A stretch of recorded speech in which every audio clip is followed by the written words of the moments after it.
Ladies and gentlemen, thank you for standing by. At this time, all participants are in a listen-only mode. Later, we will conduct a question-and-answer session.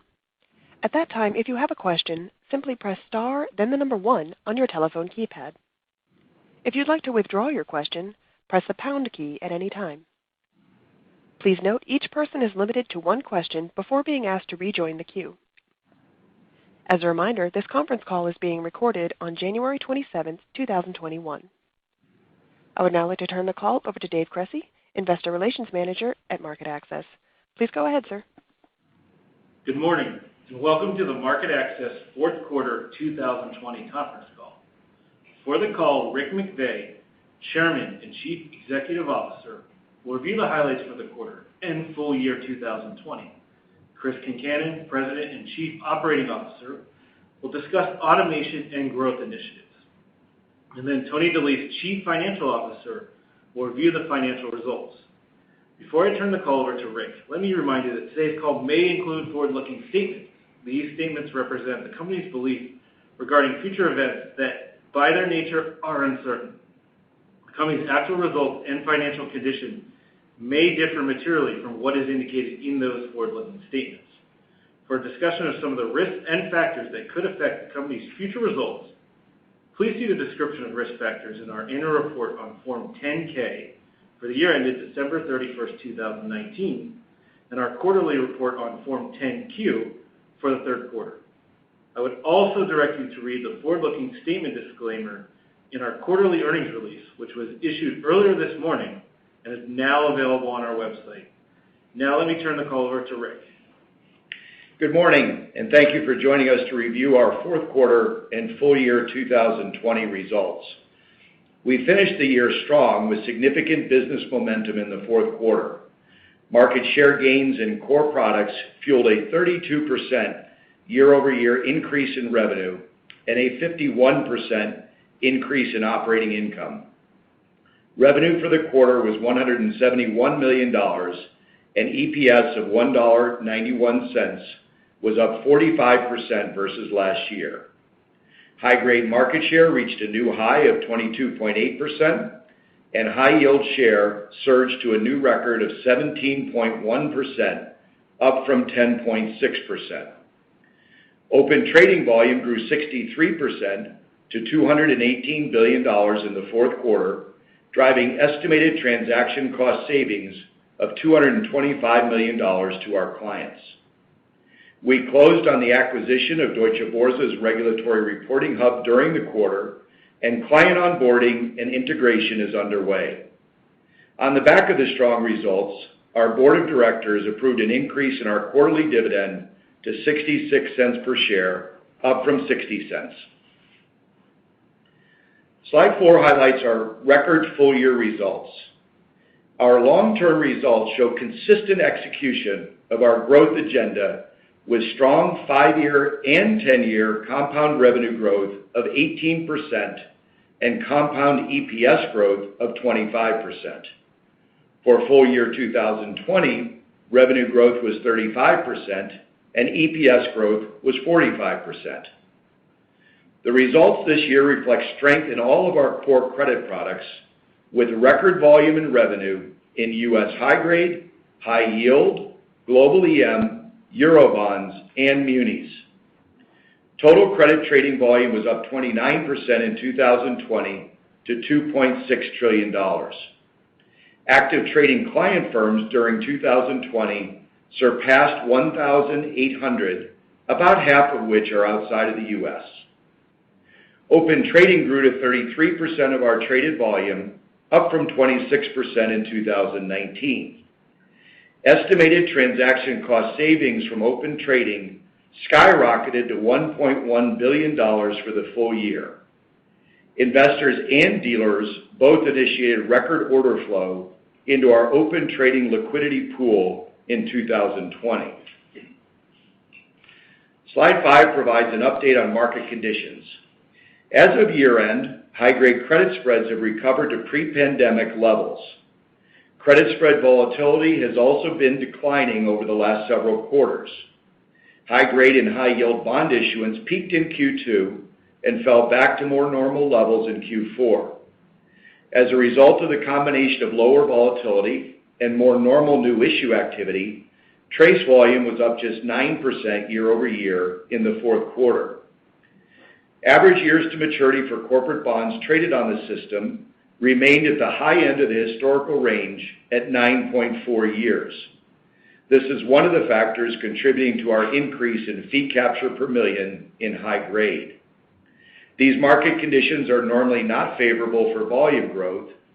However, market share grew strongly during the second half of the year, driving superior revenue and earnings growth.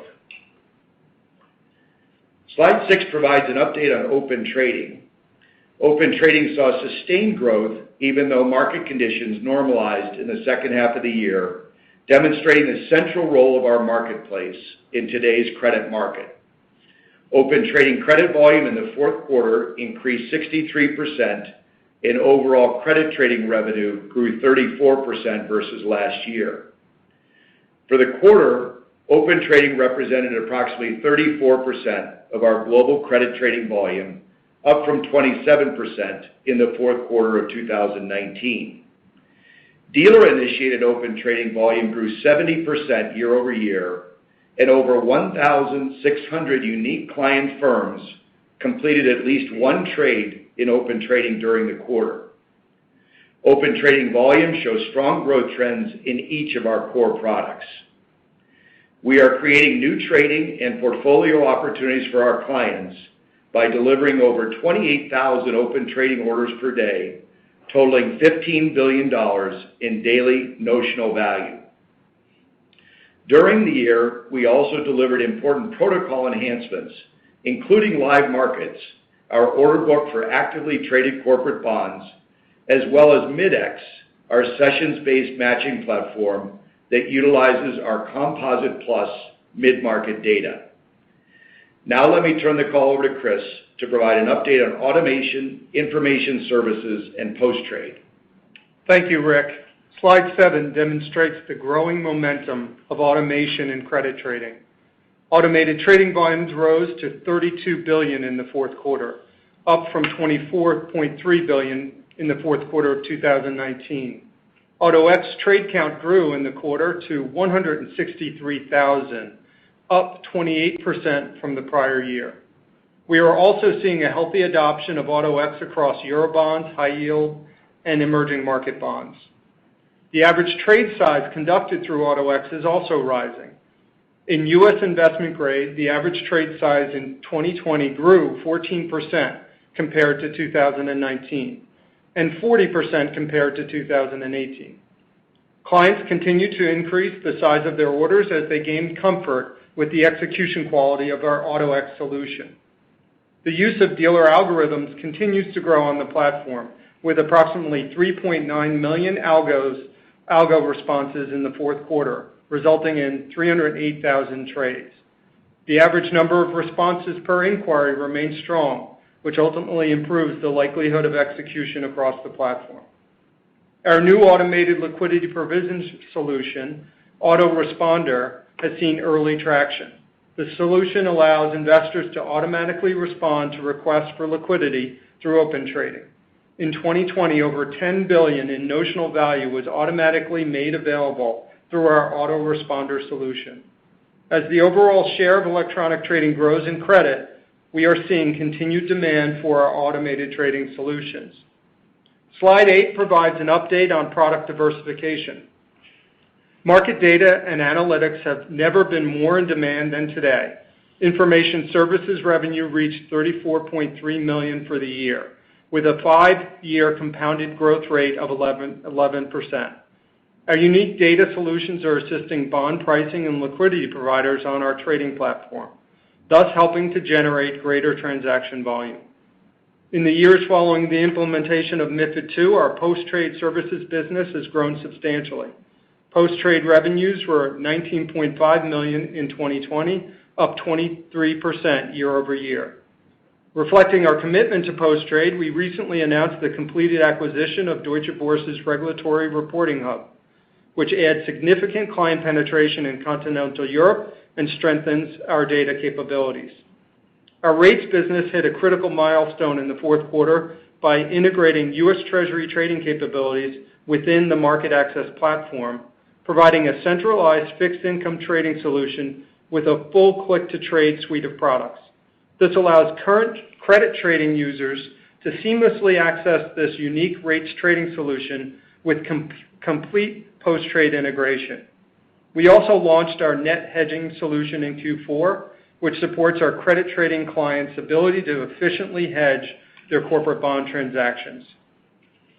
Slide 9 provides a summary of our trading volume across product categories. Our U.S. high-grade volumes were up 26% year over year to $318 billion for the quarter, largely due to market share gains and an increase in market volumes. Estimated U.S. high-grade market share increased by 2.8 percentage points year over year to 22.8%, while estimated U.S. high-grade market volumes were up 10% year over year. Volumes in our other credit category were up 36% year over year to $321 billion for the quarter. Market share gains account for the vast majority of the 74% increase in U.S. high-yield volume. Eurobond volumes experienced a 31% increase, and emerging market bond volume grew by 19% year over year.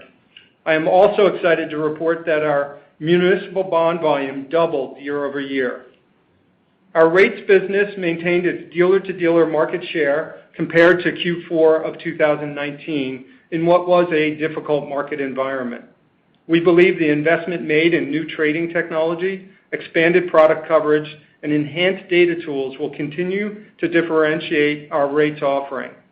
Our 2020 green bond trading initiative was very successful, with 27 billion green bonds traded on the platform, resulting in nearly 135,000 trees planted in critical regions across the world.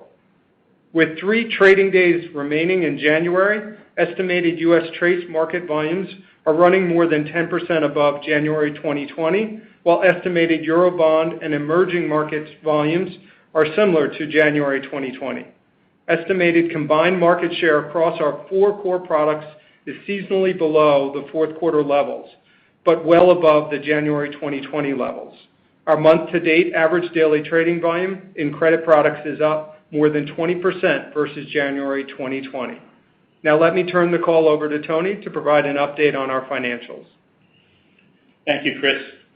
On slide 10, we provide a summary of our quarterly earnings performance. Revenue was $171 million, up 32% year over year. The 31% increase in credit trading volume and higher overall credit fee capture resulted in a 33% uplift in commissions. Post-trade services revenue was up 67% to $6.6 million and reflects 1 month of trade reporting activity from clients added through the Regulatory Reporting Hub acquisition.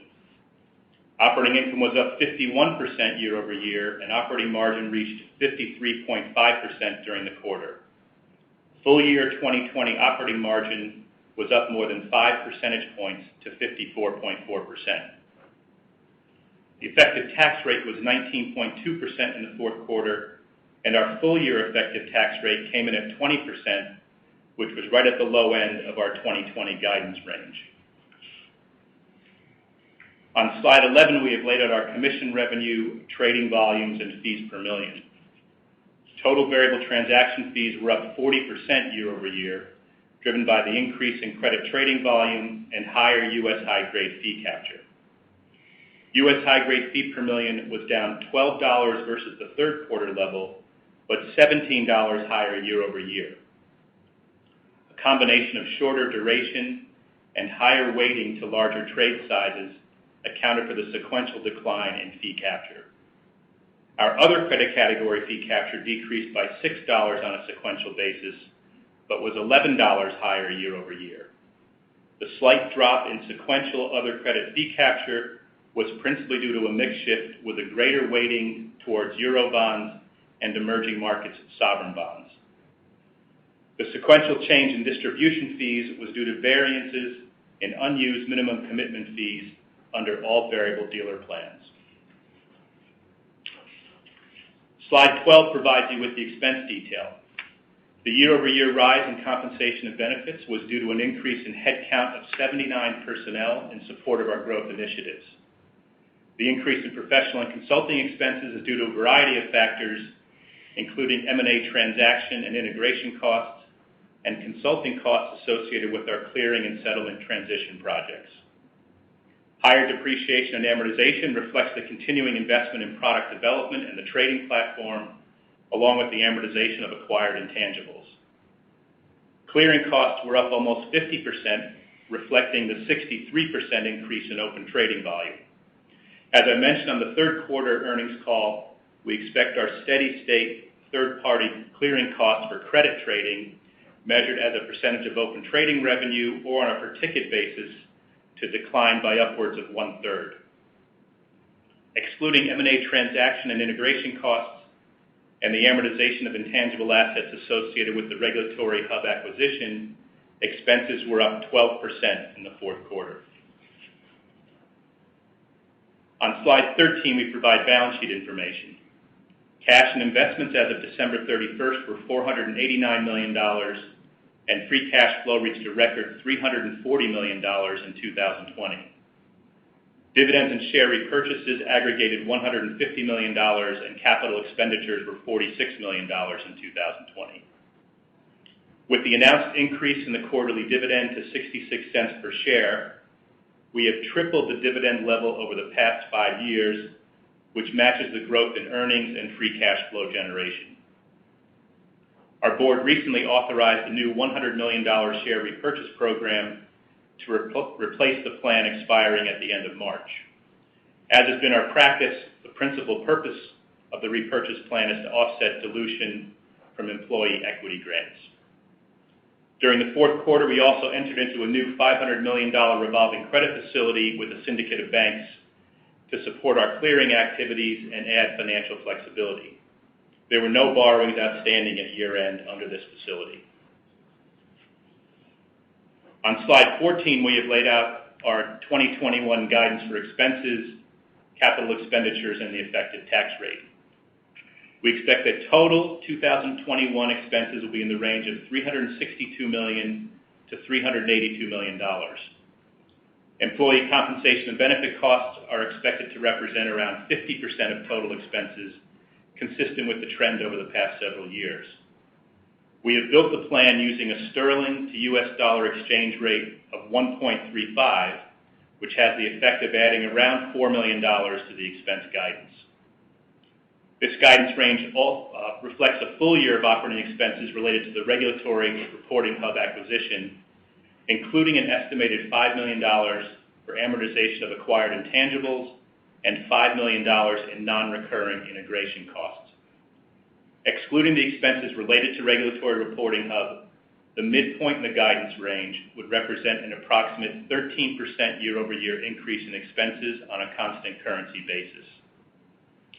2021 capital expenditures are expected to range from $50 million to $55 million, of which roughly 2/3 relates to capitalized software development costs, resulting from the investments we are making in new protocols and enhancements to the trading platform. We expect that the effective tax rate for full year 2021 will range from 22% to 24%. The increase in the effective tax rate versus 2020 is driven by lower estimated excess tax benefits related to share-based compensation awards.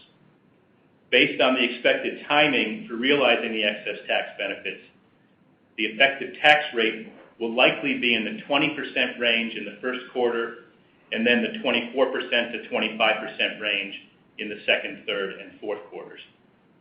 Now let me turn the call back to Rick. Thank you, Tony. 2020 was an outstanding year for revenue and earnings growth. I want to thank all MarketAxess employees for their dedication that led to these terrific results. Market share momentum in the second half of 2020 positions us well for continued growth in the years ahead. We are investing heavily to grow our portfolio of products, protocols, and clients in order to continue our track record of long-term sustainable growth. We would now be happy to open the line for your questions. Ladies and gentlemen, if you'd like to ask a question at this time, please press the star, then the number 1 key on your touch-tone telephone. To withdraw your question, press the pound key. Please note each person is limited to 1 question before being asked to rejoin the queue. Our first question comes from Dan Fannon with Jefferies. Thanks. Good morning. I guess my first question is for Tony on the expenses and just kind of the outlook. Looking at the organic expense growth, slightly higher than where I think you started out last year in terms of what you were going to spend on. Could you maybe highlight some of the areas of spend and kind of initiatives that might be different year over year? And then, so that, and then also just any other kind of normalization of spending that might be factored in terms of travel and spending around kind of the macro and COVID-related expenses. Yeah, no, sure, Dan. Happy to take that one. So on the expense guidance, we tried to give you the pieces. It's easier to explain, in the 2 pieces, which is the organic growth and then the regulatory reporting hub overlay on top of that. And I'd say, we're guiding to a 13% constant currency increase. It probably shouldn't be a surprise. If you look at history, Rick had given some color on the revenue and earnings CAGRs. If you look at the expense CAGR over the past 5 or 10 years, it's 15%. So the 13% that we're guiding to is really right in line with history. And I would tell you also that I'd suggest that shareholders would continue to support that that type of continuing investment. If you look at the revenue and earnings growth that we've delivered over the years, but put that aside, in terms of the pieces, on the organic piece, we enter 2021 with a full investment agenda. We've got new protocols, newer product areas, geographic expansion efforts. So we're continuing on that investment path. Individual line items, and this won't be a surprise. Where you're going to see most of the absolute expense increase is in comp and benefits. It's really headcount driven. You think about the 80 or so people that we added in 2020. We have plans to add another 60 or so personnel to support our growth agenda in 2021. So, won't be a surprise that that's the line item that will dominate the expense increase. The other piece, you look at, and this will be along the investment theme, depreciation and amortization is expected to be 25% or so higher than 2020 on an organic basis. And that reflects the investment we've been making in trading protocols and the platform. And, specifically, it revolves around the amortization of software development costs. So those are the big items. And I'd give you two other items just to give you a little bit of color. Yes, we expect an increase in marketing and advertising and G&A expenses, which would be driven by the resumption of T&E. Right now in our models, we've got travel and entertainment resuming sometime in the second half of the year. So you'll see some increase there, but that's not what's dominating the absolute numbers. The other one, just to give you a little bit of color, we're expecting clearing costs to be flattish year over year. And I do want to spend just 2 minutes on that because there's 2 components to clearing costs. You have clearing costs relating to credit, and then you have clearing costs related to U.S. Treasuries. And we're budgeting in the aggregate to be flat. The savings that we anticipate from going to self-clearing and transitioning settlement agents in the UK, those savings will likely be offset by an increase in expected volume from Open Trading and an increase in U.S. Treasury trading volume. So even though we're expecting steady state savings from the transitioning in clearing of $5 or $6 million, we expect that to be offset. So just wanted to give you a little bit of color on that. Boy, that was a long-winded answer, wasn't it? I fell asleep. Our next question comes from Rich Repetto with Piper Sandler. Yeah, good morning, guys. I had a question. Good morning. I had a question on automated trading, but Chris covered it so well I can skip it. So I'll go right to the long-winded answer that Tony had. On the self-clearing, you mentioned that you reduce it by, I thought you said a third, but I thought, I thought that percentage, I thought it was like 12, it's running at 12% of Open Trading revenue right now, and I thought that could cut in half. And just trying to understand why it doesn't seem like we saw any impact in this quarter, and I thought we ramped or started to launch it in August. And where are we at, as we enter the new year in regards to, fully have all the capital in place, et cetera? So Rich, and I'm happy to answer the follow-on question on this. And really, you need to look at the clearing cost in two pieces. And we have the costs associated with clearing Open Trading corporate bond transactions. And that has to do with self-clearing in the U.S., transition to the settlement agent in the UK. And that's what we've been talking about, a reduction in those clearing costs by upwards of a third. But the second component, and this is part of why you're not seeing the reduction. The second component is clearing costs for U.S. Treasury trading, where MarketAxess intermediates those trades. In the near term, we're leaving that Treasury clearing model in place. And I've talked about this in the past. Clearing costs for Treasuries runs somewhere around 30% of Treasury revenue. It depends on the protocol, depends on trade size during the quarter. Longer term, we'll look at rationalizing the broker-dealers and ultimately addressing the clearing model longer term. But you have to look at those two pieces.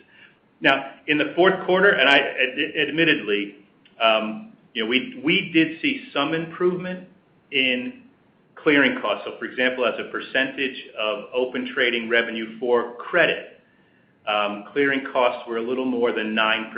They had been running, the prior year was a little higher than 11% in the fourth quarter. So we did see some improvement, but we acknowledge that there were some teething pains in the fourth quarter.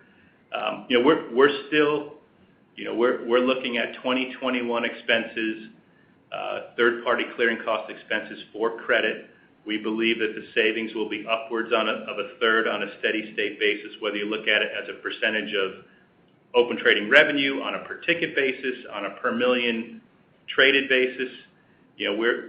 We're still looking at about a 30% or so savings. So it doesn't come through clearly in the numbers, but some of it has to do with we have two elements to our clearing costs, both corporate bonds and then on the Treasury side.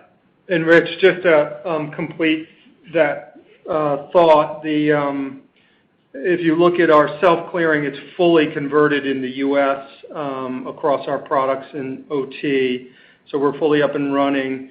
Our conversion in Europe is targeted for the end of the first quarter, and then with regard to our Treasury platform, anything that we recently launched, as I mentioned, our click-to-trade solutions and our integrated rates trading platform, that all comes through our self-clearing solution today. So growth in rates in 2021 as part of our new offering, our unique new offering, will be self-cleared.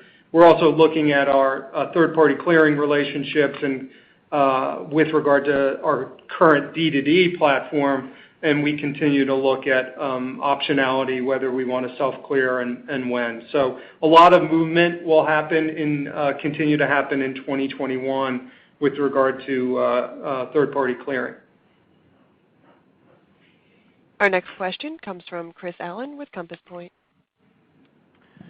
Yeah, morning, guys. I wanted to ask just on the fully integrated rates trading capability now and the net hedging, just what kind of uptake you've seen so far. What's the client participation been like, and just kind of how's the outlook on that product suite? Sure, great question. Just going back to 2020 on our rates business, we launched auto hedging, which is really a dealer solution to protect dealers on their hedging capability. Net hedging was launched late in the fourth quarter and rolled out on a pilot basis. It is now go live in Q1, and we're seeing obviously a long list of clients that have had interest in that net hedging solution for some time. So the client take-up should roll out here in the first and second quarter with additional enhancements to net hedging over the first half of the year. With regard to the fully live rate solution, couple of movements there. I think one of the more exciting things is our integrated trading solution, fully click-to-trade, liquid streams in both on the run and, more importantly, our very unique off-the-run streaming solution, which really no other platforms have streaming off the runs to institutional clients. So that's new as part of our offering. We also plan to launch RFQ in the first half of this year. So we'd have a combined click-to-trade. So for your more liquid front end of the curve would be click-to-trade solutions. And then you'd be able to RFQ across the curve for larger trade size or less liquid products. And that right now is being communicated to our clients, and the demand is quite high, particularly around the events of last year and the liquidity constraints that were on some of the other platforms offering rates trading. So there's some excitement from our clients on providing not only a full breadth of product with unique off-the-run click-to-trade solutions, but also having a unique liquidity on the platform, similar to how we run our credit trading solutions. Our next question comes from Ari Ghosh with Credit Suisse. Hey, good morning, everyone.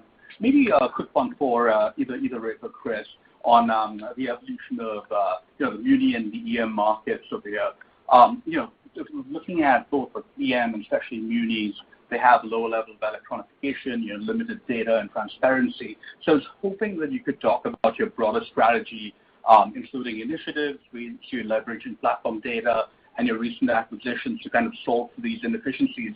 And if you have a sense for the size of the revenue opportunity here and potential timeline of some of these structural changes take hold. Thanks. Yeah, I'm happy to take a start at that, Ari, and I'm sure Chris will have some follow-up points. But I'm glad you pointed out two enormous growth opportunities for us, and we're excited about the progress that we made in the municipal bond market during the course of 2020, and all signs are that we can add a lot of value there in terms of transaction cost savings and efficiency in the years ahead. And you're right, the institutional market really hasn't been electronic historically. So there's a lot of market share available there that is still done either through instant messaging or through phone conversations that we think will benefit from our platform. And as you know, the muni market is the most fragmented bond market in the world, so open trading adds a tremendous amount of value where we can connect all market participants into our all-to-all liquidity pool and add value in terms of connecting people and finding the other side of the trade. EM is much the same. It's been an important growth area for us for many years, but we're more excited about what's still ahead. And when you're here at MarketAxess, you don't really think all that much about the part of the market that's already electronic. You think about the 75% of global credit that's not yet electronic. And global EM is a great example of that, where we are connecting not only hard currency debt in EM, but 26 local markets all on one marketplace with a combination of dealer liquidity and alternative liquidity through all-to-all or open trading. So we think we've got a tremendous opportunity there. We're excited about the signs we see of beginning of electronic trading adoption in important areas like Asia. We are seeing really good client take-up going on there, and that will be an important part of our global EM strategy. But this is why we're investing the way that we are, as Tony talked about earlier, is the future opportunity is just so large. And munis and global EM are just two of many examples that we're looking at right now. And just to put it in context of the whole market, if you look at the full year 2020, the top 5 banks alone had global FICC revenue of $68 billion. MarketAxess had a record year at about $690 million, or 1% of that revenue pie. So we see tremendous opportunity ahead as the market continues to adapt to the structural changes that are taking place, new forms of liquidity, the growth in ETF assets, the growth in portfolio trading. We're really excited about what we see as the change in the market taking place that will undoubtedly increase market turnover and velocity, and that's what really fuels our interest in continuing to invest in this business. Our next question comes from Michael Cyprys with Morgan Stanley. Hey, good morning. Thanks for taking the question. Just wanted to circle back to some of the commentary earlier around automated trading. I'm hearing that the size of the trades going through there is increasing. Just curious if you could add any color on the block size penetration, where that is now, how that's evolving, and how you might be able to increase the block penetration on the automated trading side even further, whether it's in terms of new protocols and innovation, just how you're thinking about that. Sure. And again, just the automated trading solution has been largely adopted by clients for small ticket solution. It hasn't been targeted for larger ticket. However, as we think about developing the automated suite of products, our target is for block trades, particularly when you start to integrate both autoresponder, which is the ability to provide liquidity to other parties who are requesting price, and AutoX, and putting together those products into a single suite or a single order, similar to a client algorithm, would allow larger block orders to provide liquidity throughout the day and then AutoX at the end of the day. So both be a liquidity provider and a liquidity taker all in one automated solution. Those are some of the targets that we have in 2021 as part of the initiatives around automation. But today, as we see the current client experience, the execution quality for trades somewhere around 2 million in size is quite similar to anything 5 million in size. So that's why we're seeing a nice growth, a 14% growth year over year in trade sizes in automation. Our next question comes from Kyle Voigt with KBW. Hi, good morning. Maybe a bigger picture question on the high yield business. I think when we've talked about the liquidity characteristics of that high yield market versus high grade in the past, there was this agreement that the eventual electronic penetration rate in that high yield market would be lower than the high grade market. Just curious to hear your updated thoughts there, and if they've changed at all, just given that we've just seen tremendous growth in high yield electronic trading last year. Just wondering if there's something different about the ETF market or the hedge fund adoption or growth there that's changed your long-term view on kind of the high yield eventual electronic penetration rates. Great. Thanks for that, Kyle. And you're right. This is undoubtedly the best year-over-year market share growth story we've ever had at MarketAxess, seeing the inflection point in high yield during the course of 2020. But I'd point to a number of things. It's the size of our open trading order book now is so significant that it's drawing new interest into our platform for high yield trading. And the results are very good in terms of the quality of execution and the transaction cost savings that we can deliver. So that creates this virtuous cycle where investors are more inclined to continue to put more orders into the system because of the transaction cost savings that they are achieving. I'd also say this is a market which is a great example of the changes taking place in fixed income because we have very active alternative market makers that are now committing new capital to the high yield market. This is their primary way of transacting with end institutional clients is through the MarketAxess system. The hedge funds are getting much more involved in our high yield platform and finding great trading opportunities. And then there's significant growth going on in systematic credit trading strategies. And we see a lot of activity and rebalancing from systematic strategies coming into the high yield platform. So it's really a combination of factors. And yes, I do. We all have higher thoughts now about where that electronic share will go. The other thing that's been really interesting to observe over the last 3 or 4 quarters is that a year ago, the bulk of our activity in high yield was really in 1 million and under trade sizes.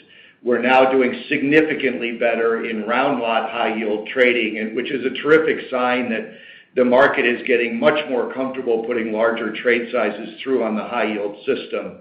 So we're really pleased with the results, but we think there's a long way to go. We're 17% of the market in the fourth quarter, and the other 83% is mostly conducted through traditional means. So there's a lot of runway left in the high yield market, and we're excited about what we see. Our next question comes from Chris Shutler with William Blair. Hey guys, good morning.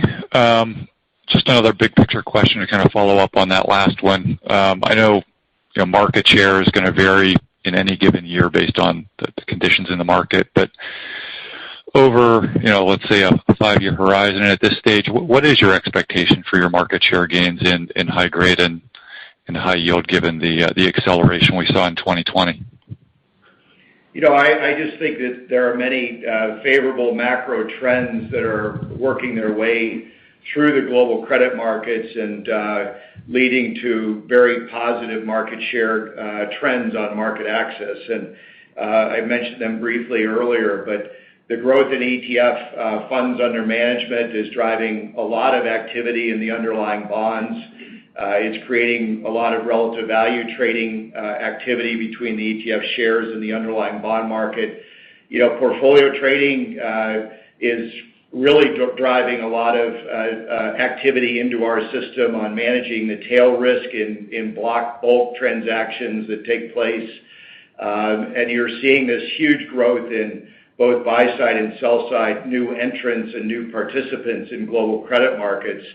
So it leaves me feeling like we are going to see 5 years of very healthy growth in market share, and a significant portion of global credit over the next 5 to 10 years is likely to be electronic. And this is why we have no hesitation about investing heavily in the business, as the majority of the business today is still conducted through traditional means. And I think the direction of travel is very clear that electronic trading percentage of the market will continue to grow because of the transaction cost benefits that we are delivering and the efficiency it brings to all market participants, and the fact that it does allow everybody to participate on a level playing field.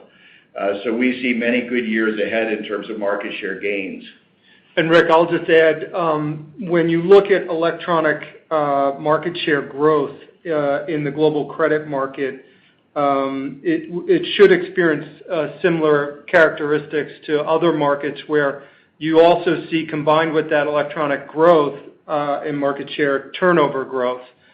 We've witnessed that in 2020, and we expect that to continue. So as the electronic piece of the market grows, and certainly people in the industry forecast it can be as high as 90% of the overall market, you will likely see higher turnover rates across the global corporate bond market as well. And we're seeing elements of that happening where certain hedge funds, systematic hedge funds, are entering the market using our platform, and that we've seen those entries in other asset classes where turnover does increase. So you can't just look at it as a single number, what is electronic market share of the overall market.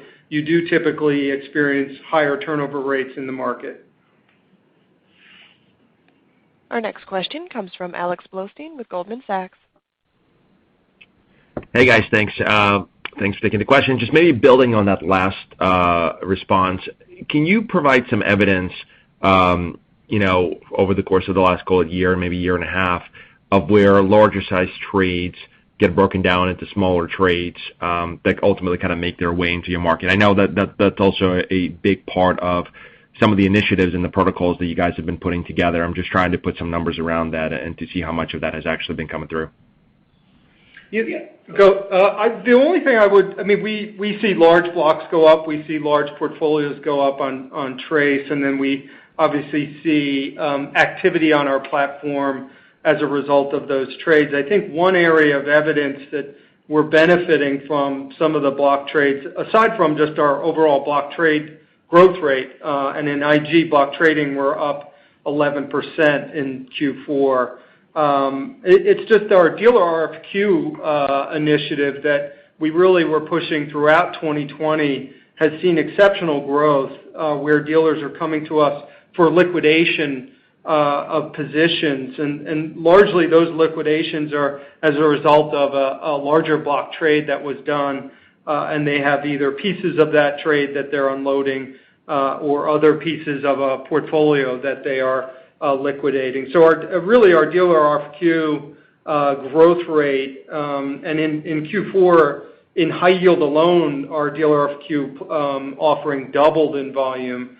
And overall dealer RFQ was up substantially throughout 2020. So I think that's an area of evidence where we may not be capturing the original block, but we're seeing the benefits of the liquidation of block pieces. And our own view is that trading automation is still in early innings in global credit. And I think as that takes hold over the coming years, you're going to see more optionality among institutional investors in terms of how they execute blocks. It's not evident in terms of the percentage of block trading in TRACE yet, but I think automation will play a part of that story in the years ahead, and I think it will give another option to investors when they think about the best way to execute blocks. Our next question comes from the line of Rich Repetto with Piper Sandler. Yeah, I have a follow-up for Mr. Automation over there. So if we look at 2020, it appears that like it was a year of open trading. Like you talked about earlier, Rick, it helped high yield, market share, et cetera. But when you look at all the initiatives you get going on, whether it be blocks, higher block trades or high turnover portfolio trading. Let's just say the next 6 to 12 months, like what really which area do you think will really hit? Are you expected to hit in 2021? Well, I think I'll start with our investment in treasuries and the rates business. That's an area that I'm most excited about because of our unique offering. It also comes with a little bit of automation. So remember, you can wrap automation around the treasuries offering that we're launching in 2021. I think I said a year ago that I loved munis, and if you look at our performance in munis in 2020, we're more excited about the opportunity in 2021. Given our growth rate, we had a record day for munis in January just recently, so continued excitement around that. Our plan for automation is quite sophisticated in how we're starting to combine AutoX and Autoresponder together to create what are the early days of a traditional algorithm for clients to help clients take a large block order, be passive throughout the period of the day, have a timed auto execution later in the day, so they can still see the success of the position getting executed, but they can improve their execution quality throughout the day. Features where we're providing OMSs with trades, partial trades on a larger size order is all being rolled out in 2021. So just a great deal of activity in the automation area across all of our products. And as I mentioned in talking points, we're seeing automation uptake across not only just high grade and high yield, but also Eurobonds, EM as well. So pretty big agenda for automation in 2021. I'm not sure if I answered your question, Rich. You did. Thank you. Our next question comes from Brian Bedell with Deutsche Bank. Great. Thanks. Good morning, folks. Maybe just to follow on from the market share, electronic penetration market share argument. Maybe the flip side of that, can you characterize what you think is the headwind from new issuance as banks conduct those new bonds and largely trade those unseasoned bonds? Maybe some commentary about sort of that part of the market, which I guess would be sort of, untouchable, so to speak, or not as viable for electronic penetration. Maybe if you can sort of comment on that thought, and roughly what percentage of the market you believe that is. Sure, I'm happy to take a shot at that, Brian, but I think what you're referring to is the very robust and record levels of new issuance last year and how that impacts new issue activity this year. And you're right, it would be unreasonable to expect that new issue volume and activity this year will mimic last year. However, when we look at the dealer estimates, it's still expected to be an active year. On any normal basis, it was just last year was extraordinary because of the needs for so many corporations to bolster liquidity on their balance sheet during the pandemic. We would temper our views on new issue secondary trading activity this year relative to last. But we still think the long-term macro trend is toward more market turnover and higher velocity. And the greater electronification of credit markets is one piece of that. And as I mentioned, the new tools around portfolio and ETF to transfer risk are part of that story. And then the massive increase in credit market participants is part of that story. So we still think, in the short term, yes, we might have a minor headwind from slightly less newly issued bond trading. But in the long term, we're really bullish on overall market volume and market turnover. And we have new protocols, live markets, Mid-X, others that are really designed around actively traded bonds, including newly issued bonds. So we think we have a role to play in that market after the bonds break into the secondary market, and we'll continue to push ahead on that as well. Our next question comes from Dan Fannon with Jefferies. Thanks. Just to follow up on the non-transactional revenue and just kind of the outlook for info services as well as post-trade, and if you could, separate out the recent acquisition and then the underlying growth rates as we kind of think about 2021.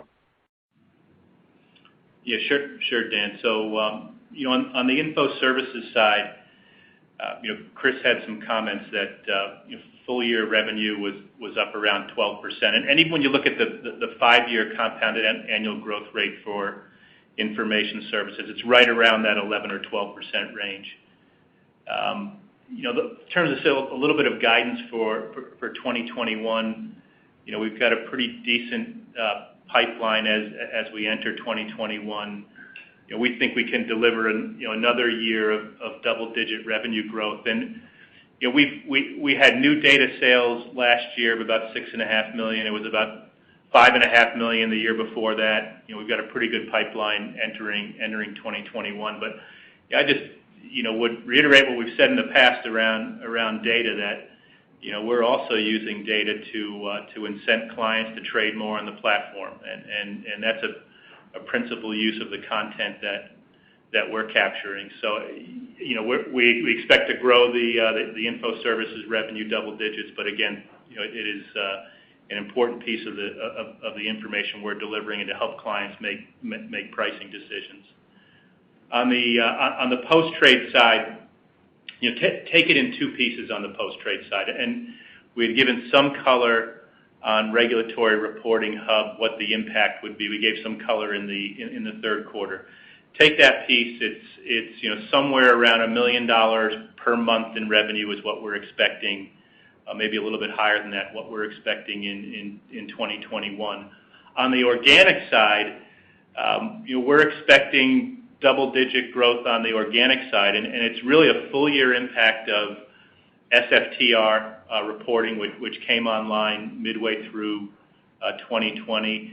And it's also, we've been adding clients organically. So, the combination of those two items, we think we're looking at double-digit organic growth, overlay Regulatory Reporting Hub, $1 million or so in revenue a month, and that gives you a sense for what we're expecting for 2021. Great, thank you. Our next question comes from Chris Allen with Compass Point. Yeah, thanks, guys. Dan actually asked my question. I guess just one quick one. There's been some recent calls in Europe for consolidated bond tape. Any thoughts around the impact there and how you could participate? Sure, happy to take that. I think it's early days in the new regulatory structure in Europe post-Brexit in terms of where this all lands. Clearly, MiFID II included some commentary on consolidated trade tape. Would start by saying we are big fans of market transparency. We think that transparency increases participation and creates a fair marketplace, and Europe is lacking some of that transparency today. So we are supportive of transparency improving in the region. We obviously, with our reg reporting and our e-trading business, have a substantial amount of transaction data, and we do think we have a role to play, but it's not exactly clear yet where this will all land. I think we'll learn more about it over the next year or two, and it will take time before anything is implemented, but we do believe with the vast base of transaction data that we have ways to participate in that. Thanks, guys. Our next question comes from Brian Bedell with Deutsche Bank. Folks, thanks for taking the follow-up. Just a quick one on green bonds for Chris. Looks like it was about 1% of your volumes overall, so it's still pretty small. Growing though. I guess what's your outlook for volume growth in that, or maybe share of the market? Maybe just sort of as you see sort of a characterization of client demand for that over the next 2 to 3 years, and then are your economics on trading that any significantly different than your overall revenue capture rates? Great question. I appreciate the question on the green bond initiative because it's something we work closely on all year. Obviously, the goal of the green bond initiative was certainly to provide our clients with a better solution as they went out to look for filling some of their ESG mandates that they were getting from their own clients. We certainly made green bonds much more available on the platform. The nice thing about the solution is we were planting trees for every $1 million of green bonds that you traded on the platform. So the economic incentives are there, but also the benefits for the environment are there as well. And planting over 135,000 trees as a result of those green bonds traded on platform. Green bonds and really ESG-related bonds saw record issuance in 2020.